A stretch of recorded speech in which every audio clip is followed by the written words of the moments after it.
नेता प्रतिपक्ष जयराम ठाकुर ने शिमला में आयोजित प्रेस कॉन्फ्रेंस के दौरान मुख्यमंत्री ठाकुर सुखविंदर सिंह सुक्खू की कांग्रेस सरकार पर तीखा हमला बोला है। उन्होंने आरोप लगाया कि मौजूदा कांग्रेस सरकार बदले और राजनीतिक प्रतिशोध की भावना से कार्य कर रही है और बेवजह के मामले दर्ज कर नए रिकॉर्ड कायम कर रही है। जयराम ठाकुर ने कहा कि आज तक प्रदेश के इतिहास में किसी भी सरकार ने इस तरह की राजनीतिक विरोधियों के खिलाफ मामले दर्ज नहीं किए। उन्होंने आरोप लगाया कि राजनीतिक प्रतिशोध की भावना से बनाए गए ये मामले आज तक किसी भी ठोस परिणाम तक नहीं पहुंचे हैं। नेता प्रतिपक्ष जयराम ठाकुर ने कहा कि भाजपा सरकार का अपने कार्यकाल में विकास कार्यों पर फोकस था, जबकि मौजूदा सरकार बदले की राजनीति कर रही है। उन्होंने आरोप लगाया कि संस्थान बंद करने का पहला फैसला भी राजनीतिक प्रतिशोध से प्रेरित था। उन्होंने कहा कि हमीरपुर के विधायक आशीष शर्मा और उनके परिवार के खिलाफ 7 मामले दर्ज किए गए, जिसमें खनन से जुड़े मामले भी शामिल है। आशीष शर्मा को सुप्रीम कोर्ट से जमानत मिलने के बावजूद उन्हें रोजाना थाने में बिठाया जा रहा है, जो सरकार की मंशा को दर्शाता है। जयराम ठाकुर ने आगे कहा कि कांग्रेस छोड़कर भाजपा में शामिल होने के बाद राजेंद्र राणा, सुधीर शर्मा, चैतन्य शर्मा, केएल ठाकुर और देवेंद्र भुट्टो और रवि ठाकुर के खिलाफ भी कार्यवाही शुरू की गई। उन्होंने आरोप लगाया कि भाजपा प्रदेश अध्यक्ष डॉक्टर राजीव बिंदल और विधायक सुखराम चौधरी के खिलाफ हत्या के प्रयास का मामला भी दर्ज किया गया है। नेता प्रतिपक्ष ने यह भी कहा कि सराज विधानसभा क्षेत्र में करीब 100 लोगों के खिलाफ मामले दर्ज किए गए, जिन्हें सुबह से थाने के बाहर बैठाकर रखा गया। वहीं शिमला के संजौली मामले में 166 लोगों के खिलाफ केस दर्ज किए गए हैं। उन्होंने बंजार विधानसभा क्षेत्र का उदाहरण देते हुए कहा कि विधायक सुरेंद्र शौरी द्वारा अवैध कटान का मुद्दा उठाने के बावजूद वहां कोई मामला दर्ज नहीं किया गया, जो सरकार के दोहरे मापदंड को दर्शाता है।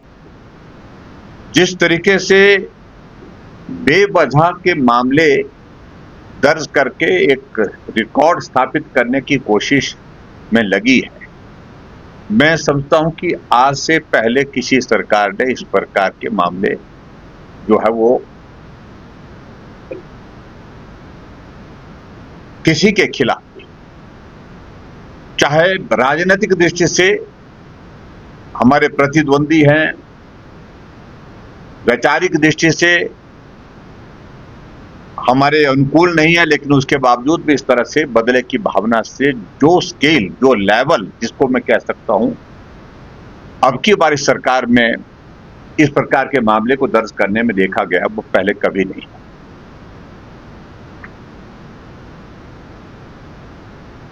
मैं अपने अनुभव के हिसाब से इस बात को कह सकता हूं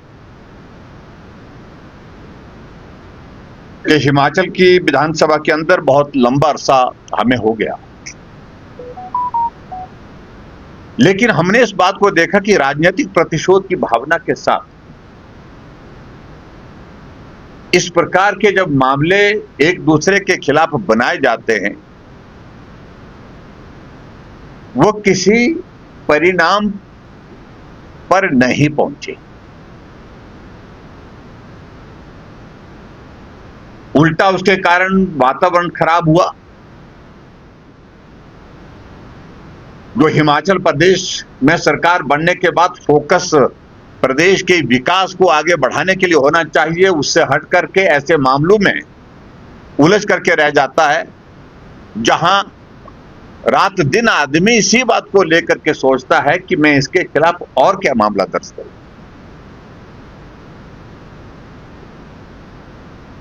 लेकिन परिणाम उसके बहुत अच्छे नहीं रहे।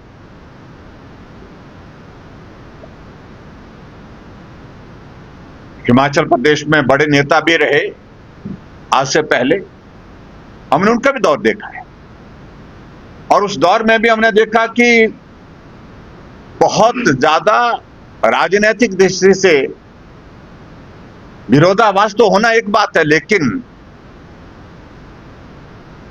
एक दूसरे के खिलाफ कटुता इस हद तक हो गई थी, कोर्ट कचहरी में मामले दर्ज हुए।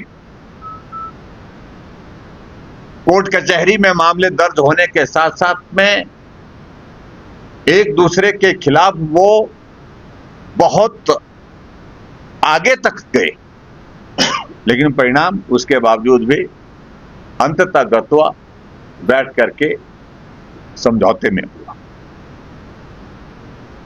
इन सारी बातों से हमने सीखा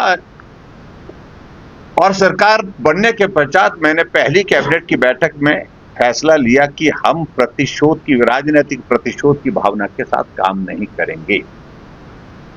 अगर हिमाचल प्रदेश को देवभूमि कहा गया है तो यहां हम अपना फोकस प्रदेश को आगे बढ़ाने के लिए प्रदेश के विकास पर पूरा लगाएंगे और हर बात पर मामला दर्ज करो, केस बनाओ, इसके खिलाफ उसके खिलाफ, उस सारी चीज में अपनी एनर्जी वेस्ट नहीं करेंगे। सुधीर शर्मा जी, जमीन नापी गई उनकी और नए आदेश ये किए गए हैं कि उनके घर का असेसमेंट किया जाए, रियल असेसमेंट उसका किया जाए और ये पीडब्ल्यू डिपार्टमेंट को इस काम में लगा गया। जो कांग्रेस के वर्किंग प्रेसिडेंट भी रहे हैं, वर्किंग प्रेसिडेंट रहे ना सुधीर शर्मा जी, ये राजेंद्र राणा जी रहे, राजेंद्र राणा, और ये सुधीर शर्मा जी कांग्रेस में मंत्री रहे, पिताजी में मंत्री रहे। लेकिन ये कार्रवाई कब से शुरू हुई? जब से वो भारतीय जनता पार्टी के समर्थन में आए।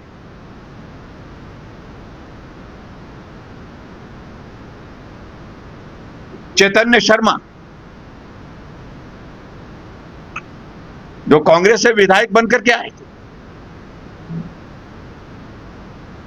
लेकिन वैचारिक मतभेद होने के कारण कांग्रेस छोड़ दी और भारतीय जनता पार्टी उन्हें ज्वाइन की।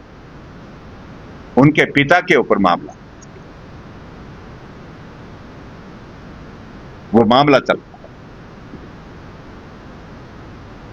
देवेंद्र भुट्टो, उनके ऊपर भी मामले दर्ज कर दिए गए। 3 केस उनके ऊपर बना दिए गए हैं, उनके बेटे के ऊपर बना दिए गए।